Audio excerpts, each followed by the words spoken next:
Bapak Ibu yang dikasihi Tuhan, firman Tuhan hari ini terambil dari Yohanes pasal 18 ayat 1 hingga ayat yang 11 dengan tema hidup sesuai dengan kehendak Allah. Bapak Ibu yang dikasihi Tuhan, ketika saya kecil dulu, saya sering mendapat tugas dari orang tua saya untuk pergi ke warung. Kadangkala tidak hanya untuk membeli satu barang saja, tetapi membeli beberapa barang, bisa 5 barang, bahkan sampai 10 barang. Bapak Ibu yang dikasihi Tuhan, supaya saya tidak lupa membeli barang yang dikehendaki oleh orang tua saya membuat catatan. Saya mencatat barang apa dan berapa banyak, barang apa dan berapa banyak. Saya catat, Bapak Ibu yang dikasihi Tuhan.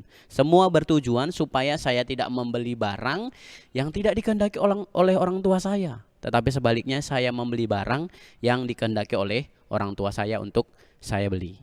Bapak Ibu yang dikasihi Tuhan, ketika seseorang tidak mampu mengerti apa yang menjadi kehendak orang lain yang ditugaskan kepadanya, maka akan kemungkinannya akan sangat sulit orang tersebut hidup melakukan kehendak orang yang menugaskan kepadanya. Nah, Bapak Ibu yang dikasihi Tuhan, sama seperti firman Tuhan kita hari ini. Mari kita melihat bagian kisah penangkapan Yesus, Bapak Ibu yang dikasihi Tuhan. Dalam bagian ini, dalam Injil Yohanes tidak dicatat tentang peristiwa pergumulan Tuhan Yesus berdoa bergumul di Taman Getsemani. Tetapi Injil Yohanes mencatat sesuatu yang berbeda daripada Injil Sinoptik. Bagaimana Injil Yohanes mencatat reaksi Yesus, reaksi murid-muridnya terhadap penangkapan yang dilakukan, yang dipimpin oleh Yudas Iskariot pada taman pada waktu itu. Nah, Bapak Ibu yang dikasihi Tuhan, kalau kita lihat bersama, hari ini pemimpin orang Yahudi, pemimpin agama Yahudi, orang-orang Farisi sangat mempersiapkan diri untuk menangkap Yesus. Mereka tidak ingin gagal, bahkan mereka memperhitungkan kemungkinan terburuk kalau Yesus melawan, kalau Yesus kabur, kalau Yesus melarikan diri, kalau Yesus bersembunyi. Makanya mereka tidak ingin gagal, dan akhirnya mereka membawa sepasukan besar orang untuk menangkap Yesus. Nah, Bapak Ibu yang dikasihi Tuhan, hal yang menarik, justru Yesus melakukan sesuatu yang berbeda dari apa yang mereka pikirkan. Justru dugaan mereka salah. Yesus bahkan tidak menyembunyikan diri dari mereka yang bermaksud menangkapnya. Yesus sama sekali tidak menunjukkan keinginan untuk menyelamatkan diri, apalagi melawan, apalagi pergi meninggalkannya orang-orang yang menangkapnya. Bapak Ibu yang dikasihi Tuhan, Yesus justru maju ke depan dan bertanya, siapakah yang kalian cari? Nah, Bapak Ibu yang dikasihi Tuhan, berbeda dengan reaksi Simon Petrus ketika dia melihat pasukan itu. Dia menarik pedangnya dan menatakkan pedangnya. Akhirnya terlepaslah telinga salah satu orang prajurit. Nah, Bapak Ibu yang dikasihi Tuhan, Yesus marah dan berkata kepada Petrus, sarungkanlah pedangmu, bukankah aku harus minum cawan yang diberikan Bapa kepadaku?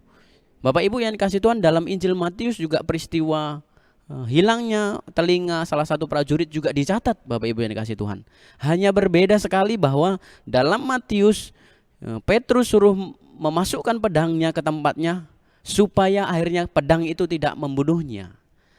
Tetapi dalam bagian ini Yesus menarik, mengatakan teguran yang berbeda penekanannya.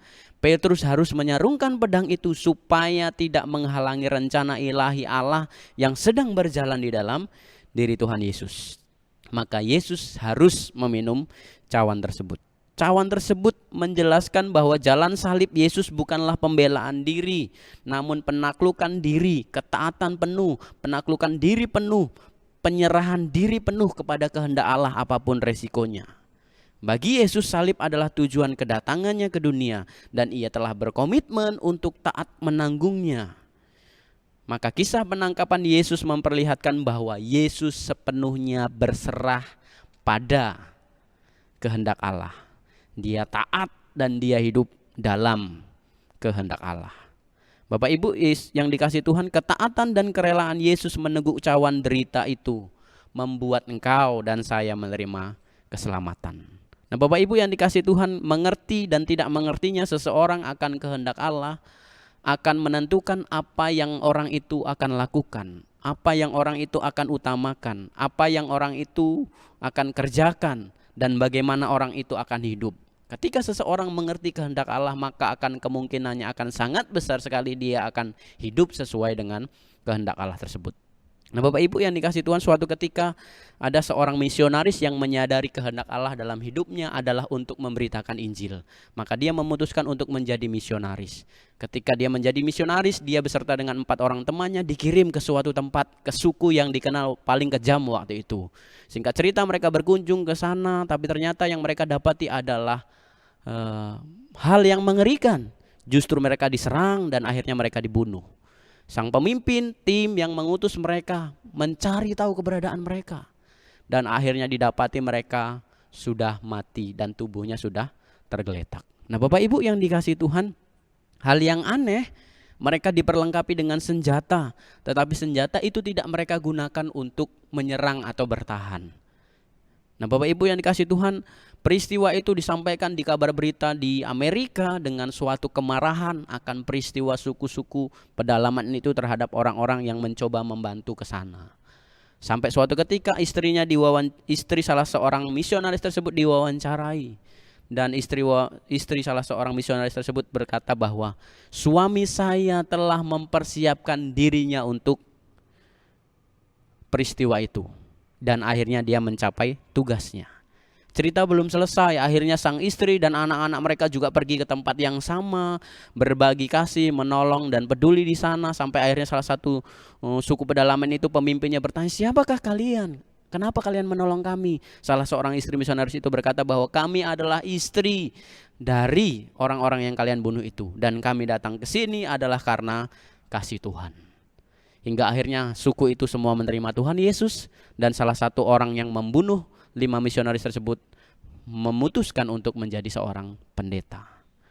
Suatu ketika dalam catatan buku harian salah satu orang misionaris ditemukan bahwa dalam catatannya itu dia berkata, bukanlah suatu kebodohan saat semua pengorbanan saya lakukan untuk sesuatu yang tidak berubah. Nah, Bapak Ibu yang dikasihi Tuhan, ketika seseorang mengerti kehendak Allah atas hidupnya, maka orang itu akan siap melakukan kehendak itu. Dia tidak gentar, dia tidak takut, bahkan sekalipun itu harus membutuhkan pengorbanan yang besar, bahkan kematian dirinya. Bapak Ibu yang dikasihi Tuhan, seorang tokoh Santo Peter Claver pernah berkata bahwa agar seseorang dapat melakukan kehendak Tuhan, seseorang itu harus menganggap dirinya lebih rendah daripada kehendak Tuhan. Bahkan dikatakan seseorang itu harus lebih mati untuk dirinya dan hidup untuk kehendak Tuhan. Bahkan kadangkala dia berkata bahwa agar orang semakin banyak menolong orang lain, maka orang itu harus semakin mati bagi dirinya. Maka dirinya akan semakin banyak untuk menolong orang lain. Itulah yang dilakukan oleh Santo Peter Claver. Dia mati atas dirinya, dia berusaha mati atas dirinya, dan akhirnya dia menolong banyak orang. Bapak Ibu yang dikasihi Tuhan, jika kita sadar bahwa kita adalah pelayan Tuhan, maka kita juga perlu sadar bahwa kehendak Tuhan di atas kepentingan kita. Kehendak Tuhan di atas keadaan kita. Malahan yang seharusnya kita lakukan sebagai pelayan Tuhan bukanlah apa yang kita ingin lakukan, tetapi apa yang Tuhan ingin dan kehendaki supaya engkau dan saya melakukannya. Itu baru pelayan, Bapak Ibu yang dikasihi Tuhan. Nah, Bapak Ibu yang dikasihi Tuhan, Yesus sendiri dalam menjalani, mentaati, menghidupi kehendak Tuhan, dia taat, dia berserah penuh. Bahkan Filipi pasal 2 ayat 8-11 mencatat bahwa akhirnya dia taat, bahkan taat sampai mati di kayu salib. Nah, Bapak Ibu yang dikasihi Tuhan, sampai Allah mengaruniakan kepada Yesus nama yang besar, yang oleh nama itu semua orang akan mendapatkan keselamatan. Nah, Bapak Ibu yang dikasihi Tuhan, apapun engkau dan yang saya dan engkau lakukan dalam kehidupan ini, mari mimpikan satu hal, Bapak Ibu yang dikasihi Tuhan. Ketika engkau dan saya dipanggil oleh Bapa di sorga, inginkanlah bahwa ketika kita dipanggil oleh Bapa di sorga, Bapa di sorga memeluk kita dan dia menepuk pundak kita dan berkata, inilah hambaku yang baik dan setia, masuklah dan turutlah dalam kebahagiaan Tuhanmu. Mari kita terus hidup dalam kehendak Allah.